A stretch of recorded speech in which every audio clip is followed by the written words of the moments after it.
Imagine a man who, while in a self-induced trance, could diagnose illnesses and prescribe cures that stunned medical professionals. A man whose eyes would roll back as if peering into another dimension. This is Edgar Cayce, the sleeping prophet. In the early 1900s, Cayce, a quiet photographer from Kentucky, fell gravely ill. Doctors were baffled, but then, something bizarre happened. While unconscious Cayce, he described his condition in perfect detail, and named an herbal remedy no one had ever heard of. Out of desperation, they followed his words. Hours later he awoke, healed. That moment marked the beginning of one of the strangest journeys in medical history.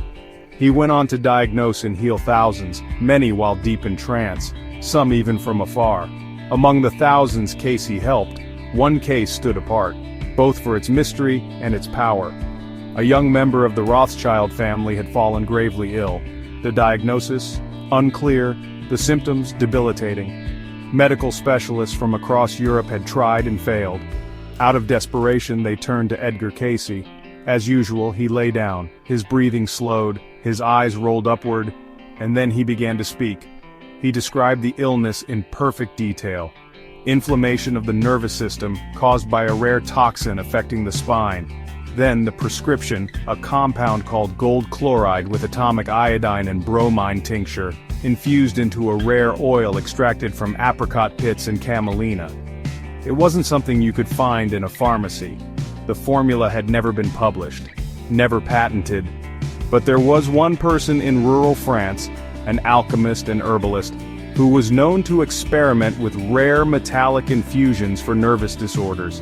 The Rothschilds tracked him down, funded the entire process, and had the mixture created under Cayce's exact specifications. Within days of starting the treatment, the patient improved, and weeks later, he walked again. Doctors couldn't explain it. The remedy wasn't recognized in medical journals. But for those who witnessed it, it wasn't just a cure, it was a... And yet, this formula was never commercialized, never replicated. It came from nowhere, and disappeared, just as mysteriously. During these trances, Cayce's eyes would often roll upward toward the space between his brows. Some say this was the activation of his third eye, that mystical center linked to the pineal gland, and perhaps the gateway to deeper consciousness. Could Cayce have tapped into hidden realms, dimensions of mind science can't yet explain? If so, why don't we hear his name alongside Musk, Gates, or Edison? Maybe because his knowledge couldn't be patented or packaged? Cayce's life dares us to ask, what if reality is far more fluid, far more magical than we've been taught? And what hidden powers lie dormant in?